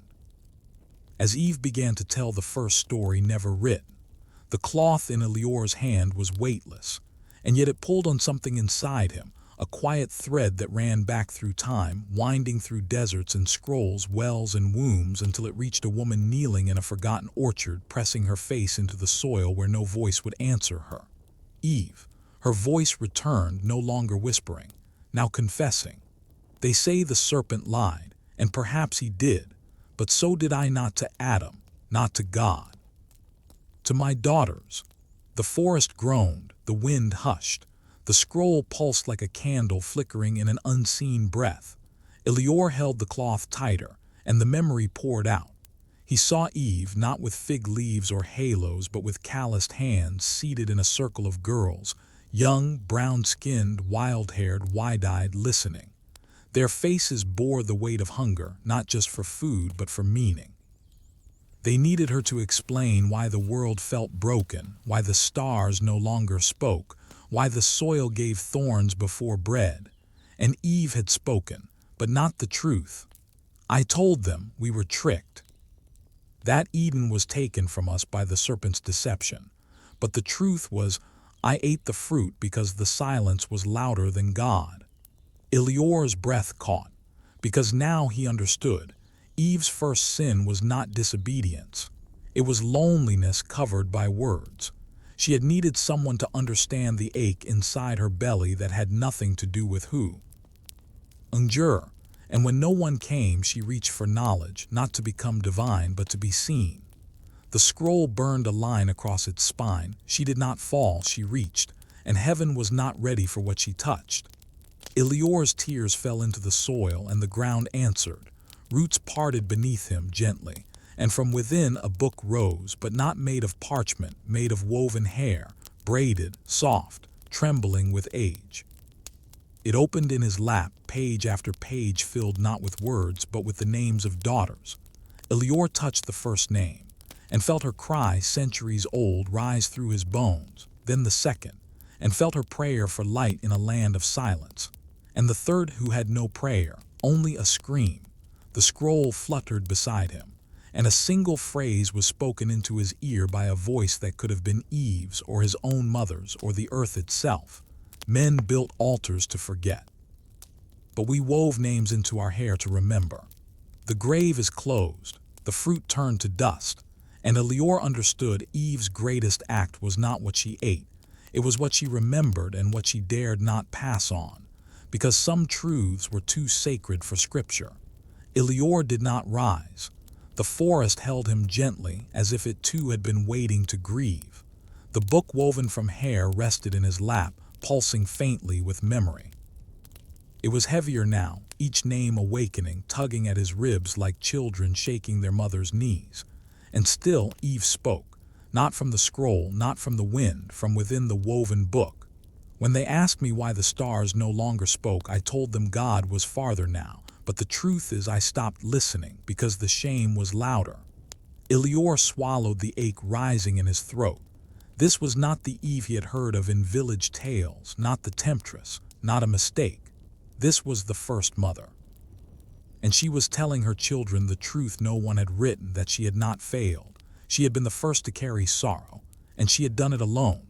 The scroll opened again. Its parchment was now damp, not with ink, with tears. The page bore no words, just fingerprints, hundreds of them, layered, pressed into the page like fossils of longing. And beneath them the shadow of a sentence finally rose. Every woman since has inherited my silence. Elior touched the scroll. It felt like skin, warm, trembling, and the forest around him shifted. The ground rippled like breath, and from the trees emerged figures. Women, some with veils, some barefoot, some cradling empty arms, some with their mouths sewn shut by threads of gold. They circled him, not in judgment, in remembrance. And Eve stood among them. Her eyes were not full of fire. They were full of knowledge. She placed a single hand on Elior's chest. And in that touch he felt it, the pain of generations who had to lie softly in order to survive, to protect their children, to endure exile, to remain sacred in a world that forgot what sacred looked like. And she whispered, "I never told them the garden wasn't destroyed. I only said it was closed because I was still trying to find the key." The scroll sealed gently. A single strand of black hair fell from the sky and wrapped around Elior's wrist. A reminder, a thread, a vow. That he would remember what was not allowed to be written, and pass it on, not through fire, through silence. Because silence, when remembered, becomes scripture. The strand of hair coiled once around Elior's wrist, then vanished, absorbed into skin like a promise accepted. The grove of women faded, not like mist, like memory retreating into the folds of time, waiting for another listener, another scribe, another silence soft enough to hold it. The scroll didn't move. It didn't need to. The air was thick now with what had been spoken, and what hadn't. Elior remained kneeling before the grave that no longer held fruit, only a question. How many generations had been built on a version of Eve that never truly existed? He looked at the book woven of hair. It was closed, but he could still feel it breathing. A heartbeat, a hush, a name he did not know yet, pressing gently against the walls of time, asking to be born again through remembrance, not rewriting. And then softly the scroll opened again. Its page had changed texture. It was no longer parchment, it was a garment, woven, thin, faded, and across it, stitched in thread so pale it was almost invisible. We were not cast out, we walked out, so our children will never forget the cost of forgetting. Elior touched the cloth, and the wind turned cold, not cruel, just old, ancient enough to carry a lie told long ago in love so that a daughter would not lose hope. The first lie, not malicious, not manipulative, merciful. He stood, and for the first time in his journey the scroll did not lead. Elior walked forward on his own, because some things are not followed, they are carried, in the mouth, in the blood, in the hush between cradle and grave, and behind him just be. Ere the last tree bowed to let him pass, he heard her voice one final time. The serpent did not steal Eden. I did, because Eden could not hold what I had become, and I had learned to remember. The scroll is sealed without sound. The book of woven names disappeared into the soil, and Elior left the grove with no vision, no angel, no fire, only a vow stitched into his breath, that the first lie would no longer be the last truth told. The sky was dry. The soil beneath Elior's feet cracked and hushed. Not a single cloud above. Not a whisper of rain, and yet the scroll began to drip. He watched in awe as droplets of water formed along the parchment's edge, clear, slow, patient. Tears, no, memory. The kind of memory that could only rise from beneath the earth, from chambers long sealed, from voices drowned before history began to write its first names. The scroll unrolled on its own, not fast, mourning, and on the first page, no words. A symbol. A wave curled backward, not crashing forward, returning. Then a single sentence revealed itself, one drop of ink at a time. Before Noah there was another flood, not of water, of heaven. Elior's breath caught because now he felt it. A deep pull inside his bones, like tides he had never known, stirring beneath the ribs. The sky above him dimmed, though the sun remained. And all around the ground grew quiet, too quiet. the kind of quiet that comes just before something is remembered. The scroll shook, and the vision took him. He was not beside the ash tree, not by the tent, not near the well. He was in the sky, high above the earth, floating not with wings but with gravity of purpose. And around him angels, not fallen, not yet, but breaking, not their bodies, their resolve. Elior saw them, the watchers in their highest moment, suspended between compassion and command. Eyes turned not to the throne but downward, toward us. And as he hovered there among them, he heard their voices, not as thunder, not as language, as questions. Why do they ache so loudly? Why does the silence echo when they sleep? Why does the Maker let them bleed alone? They hovered above valleys, over children born into fire, over women who wept without names, over men who labored beneath stars they couldn't name. And one by one the watchers began to lower themselves, not all, but enough. And the sky wept, not rain, angels. They did not fall in rebellion. They fell because they could no longer watch. The scroll hissed with steam, the droplets on its edge glowing with sorrow. And Elior heard it, the voice of the earth rising to meet them. You are not allowed here, but we will not stop you, because memory is a flood no wall can hold. The sky cracked, not with lightning, with grief, and Elior fell, not down, back, into a world that drowned long before Noah ever built his ark. A flood no one speaks of, a flood of presence. Where heaven touched earth and earth could never forget. Elior landed in silence, not with dust, with water, but the ground beneath him was dry. The water was not around him, it was within him. Memory liquid in his chest, pressing behind his eyes, weightless and unbearable all at once. He was no longer in vision. He was inside a forgotten event, and the scroll had stopped guiding him because there was no need. Every breath he took now tasted of something submerged, like stories soaked in salt, too swollen to speak. The world around him looked like Eden undone, forests petrified, mountains fractured, rivers rising, not with rain, with tears he walked, not forward, through. The landscape itself was not land. It was a wound, a memory still bleeding centuries after the sky had poured out something it was never meant to release. The scroll pulsed once at his side. A single sentence etched itself into the air before him, not on parchment. This flood came from above, but it drowned what was beneath. Elior turned. The sky, once distant, now hovered close, like a veil too thin to hold back what had been watching, and above it cracks, hairline fractures in the firmament from which light leaked, but not warm light, cold, blue, trembling. It fell like snow, but hissed as it touched the ground. It was not made of fire or mist. It was made of regret. Stung, because now Elior could see them, figures descending with that light. Not watchers, their children, born too soon, born of sorrow, not story, born not to inherit but to sink. They looked almost human, but their eyes too vast, too old, and their breath too heavy for the air. They walked the valleys, searching not for food or land or power. They searched for their names, but heaven had not given them any, and earth did not dare. So they carved their names into stone, into trees, into the sky. And the scroll finally opened again to say, the flood came when heaven realized it had made beings who could not forget. Elior knelt. The water inside him rises now to his throat. He wanted to weep, but the tears used because this was not his sorrow. It was theirs, and they had never been allowed to cry, only to vanish. And as the vision darkened, he saw it, a sea swallowing a city carved in silence. No screams, only remembering, as if the water had been called not to destroy, but to hide what had come too soon. The scroll is sealed without sound, and a final sentence whispered itself into his blood. The first flood was not for cleansing, it was for erasing the children no one could name. Elior stood waist deep in memory. The water was gone, but its weight lingered inside his lungs, each breath thick with sorrow that had no surface.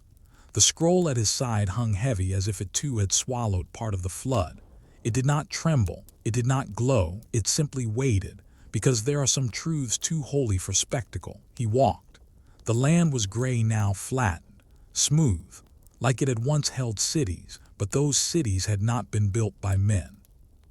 They had been carved by hands too large for language, and Elior saw them, ruins half buried beneath layers of silence, staircases that led nowhere, doorways shaped for no human form, stones etched with symbols that looked like letters trying to forget themselves. This was not a place of judgment, it was a graveyard of memory, and the scroll finally opened, whispering as it did. They were not wicked, they were too alive, too aware, and heaven feared what they would remember. A gust of wind passed over the ruins. It did not carry dust, it carried laughter, soft, childlike. Elior froze, and from between two collapsed pillars a figure emerged. Not a ghost, a boy tall, too tall, his face blurred as though time refused to settle into it. His hands glowed faintly at the fingertips, and his eyes looked just like Elior's. The boy did not speak. He held a shard of something in his hand, a broken tablet, carved with a name that could no longer be read. He pressed it to Elior's chest. The scroll reacted instantly, pages flaring outward like wings of ink. Symbols danced, names glowed, and a single line revealed itself in golden flame. One survived, one remembered, one still walks. Elior stumbled back, but the boy remained still, as if carved from the memory of a time that refused to die. He was not Nephilim, he was not an angel. He was what was left after the flood that came before Noah. The boy's lips moved, but no sound emerged. Only water. A single drop rolled down his chin and struck the earth, and where it landed a flower bloomed, blue, frail, older than the sun, and the scroll closed, shaking in Elior's hands as though it too had just heard something it could not bear. The boy faded, not into mist, into the cracks beneath the world, and Elior whispered to the silence around him, "You weren't forgotten, just hidden too well." A breeze answered, carrying one final phrase from a flood no one dares record. "We didn't drown from judgment. We drowned in God's unfinished memory." The silence that followed was not empty, it was sacred. The kind of silence that hovers after a name is spoken that shouldn't exist. The kind of hush that settles when even the stars are unsure if they were supposed to hear what they just did. Elior did not move, because somewhere deep within the bones of the world he could feel it. The first flood was not over. It had only ever gone underground.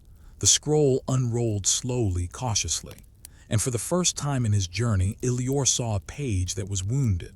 The parchment was torn across its center, its edges blackened like it had been burned from the inside, and across the top, written in ink that glowed pale like the moon reflected in water, were just 3 words: "We were rising."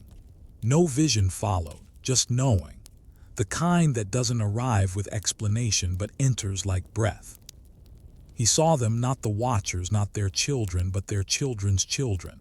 The third wave, not as large, not as loud, but clever. They remembered differently, not in language. In my dream, they dreamed of architecture, in shapes that hummed beneath mountains, in cities built from vibration and light.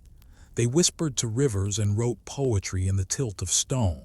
And heaven watched and wondered, how do you stop a memory that builds instead of speaks? You flood it, but not with water, with fear, with discredit, with fire that leaves no bones. Elior's hands trembled, because the flood that came before Noah was not one moment, it was a policy.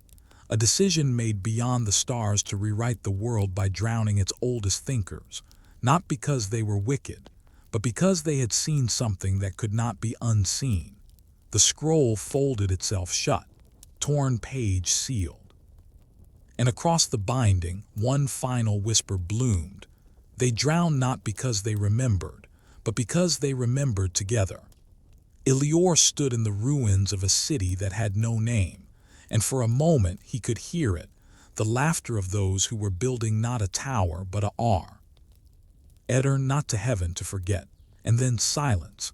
The vision dimmed, and the scroll gently turned its final page for this chapter. No fire, no voice, just one last breath from the flood that never ended. Noah's ark floated on, forgetting, but we sank into memory. The road ahead was not marked.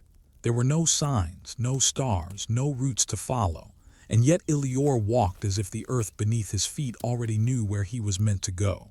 The scroll at his side no longer pulsed. Waited, not like a book, like a mirror. And with each step the air around him began to shimmer, not with heat but with a thickness he recognized only from dreams. The kind of thickness that settles when a name is about to be called, but not by a voice, by destiny. At the crest of a hill that bore no name he found it, a stone table, not carved, grown. It had no edges, no cracks. It was smooth, like water had folded itself into form and hardened into memory, and resting on its surface. The scroll, but not the one he carried. This scroll was older, heavier, bound not in bark but in breath. Its cover shimmered with symbols that changed each time he blinked, never quite letting him read them because they were not written to be read. They were written to be recognized. He stepped forward. His own scroll began to glow, pages flipping, wind rising. A voice, low and soft, emerged, not from the sky, not from the earth, from the table. You were never just carrying the story, Elior. You were being written into it. The scroll on the table unfurled. No hands touched it, it unfolded itself. And there at the top of the first page was a name, not ancient, not unknown. Hi, Elior, written not in ink, in light. The same kind of light he had seen in the eyes of giants, in the memory of Eve, in the womb of Sarah, in the water before the ark. He fell to his knees, not in fear, in recognition, because this was not a scroll of the past. It was the record of remembrance. Of every soul who dared to remember what the world was told to forget. And his name had always been there, waiting. The scroll he carried burned gently in his hands, not painfully, tenderly. It was rejoining something it had always been part of. The two scrolls glowed together, and a single line appeared across both, joining them like a bridge between memory and breath. You are not the reader, you are the return. Elior reached forward, the page turned, and the scroll began to write in his name. The scroll did not ask for permission. It began to write with breath instead of ink, light instead of language. And Elior could feel it, each letter curling itself into the page was being pulled from his ribs, not his memory. His spine hummed, his chest warmed. His soul, if such a thing could be felt with the skin, pressed forward like a bird waiting to be named. Because this was no longer history, it was becoming. The scroll carved into the page slowly, reverently. Elior, son of silence, keeper of the scroll, bearer of the broken word. Tears slipped down his face. He had no memory of earning these titles, no moment of conquest, no throne, no altar. And yet the scroll continued. He who walked the fields of the forgotten, who wept for the watchers, who listened to Eve and did not correct her. Elior bowed his head. The light from the page flickered, not like flame, but like a thought too sacred to hold still. He understood now. He was not the only one who had ever read this scroll, but he was one of the few who let it read him back. The sky above shimmered, and from its veil figures began to emerge, not descending, not ascending, simply appearing, one by one. Kesavil, the angel with tear-written scrolls. Sarah, cloaked in the memory of the covenant. Isaac, walking still with the watcher beside him. A child from before the flood whose name no one had spoken in ages. Even Eve standing far, her eyes not sorrowful but finished. And behind them, a line of those who had carried memory instead of power, those who bore silence like armor, those who had been written into history without titles, without glory, but never forgotten by the scroll. They did not speak. They watched, as Elior placed his hand on the page, and a final sentence wrote itself beneath his palm. He remembered us. So we remember him. The scroll closed, not sharply, like a breath being exhaled, and on its sealed surface no title, only his name. The sky did not split, the earth did not shake, but a wind passed through everything, like the sound of a story finally landing where it had always meant to arrive. The wind that passed did not move the leaves, it moved the soul. Elior felt it inside the marrow of his bones, brushing through him as if his body was made of pages and the breath of God was turning through each one, slowly, carefully reading. The figures that surrounded him began to fade, not vanish, not departing. They returned to where they had always been between the lines. The scroll remained on the table. E closed, glowing faintly like it was sleeping now that its work was done. Elior stepped closer. He didn't feel called to take it. He felt called to listen. And as he knelt before it, the stone table beneath shifted, not with motion but with sound. A low hum like the distant echo of a name being chanted not by voices but by memory itself. And then the table opened. A slit narrow and deep. Inside it another scroll, older, rougher, unwritten, blank. Elior's breath caught. It was not made of paper, not of leather, not even of bark. It was made of ashes, compressed, pressed, soft as breath, yet solid as fate. And above it, hovering in the air like dew before it falls, a sentence formed. The last scroll is not for reading, it is for writing forward. Elior reached out, his hand trembling. The ash scroll pulsed once beneath his fingertips, and instantly it knew him. It showed him images of a city not yet built where memory is traded like gold. Of a child unborn whispering the names of ancient rivers. Of a voice eerily familiar reciting Eve's last sentence backwards so the forgetting would finally end. And at the center of it all him, older, wiser, still walking, still carrying, still writing. The scroll of ash welcomed him not like a task, like a return. A chance to become not just a vessel of sacred memory, but a scribe of what comes next. And that's when the scroll he had carried all this time, the one that had burned and bled and opened the ancient world, vanished, dissolved, returned to the ink it was born from, because its purpose had been fulfilled, to bring him here, to this moment, to the unwritten edge. And as the ash scroll curled around his hand, binding to him like breath does to body, a final line wrote itself not on parchment, but inside him. What comes after forgetting belongs to those who dare to remember forward. Night fell without shadow, because no sun had set. Only the world itself had exhaled, a long-held breath released after thousands of years of holding in a name too sacred to say aloud. Elior stood alone now, not in sorrow, in completion. The ash scroll, still warm against his hand, no longer pulsed like a relic. It beats like a heart, not just his, but one inherited. The stone table that once held the twin scrolls dissolved gently into soil. No sound, no dust. As though it had only been borrowing form from the world until the right memory arrived to unlock it, and it had. Elior stepped down from the hilltop, but the ground no longer felt like ground. It felt like pages, unwritten, waiting, and his feet with each step began to leave behind not footprints but sentences, lines written in the language of movement, of choice, of breath carried across generations. This was the true scroll, not parchment, not ink, but I walked back. He passed the old well again. It no longer wept. He passed the tree where the first scroll burned. It has now bloomed. And on the horizon where desert once stretched silent and endless water, a new sea, not wide but still, clear enough to reflect the sky and what lay beneath it. Elior walked to its edge and saw something, not in the water. In his reflection, it was not just him, it was them. The flood children, the forgotten. The nameless ones from before Noah, before Babel, before memory itself took shape. They were standing behind his eyes, watching the world return through him, and for the first time smiling, not in triumph, in recognition. The ash scroll stirred in his hand, not to speak, to write. And without command, without thought, it opened in the air before him, pages glowing with names not yet born. And on the final page, a single line began to write itself in slow, reverent flame. The scroll is still breathing. But now it is written in your name.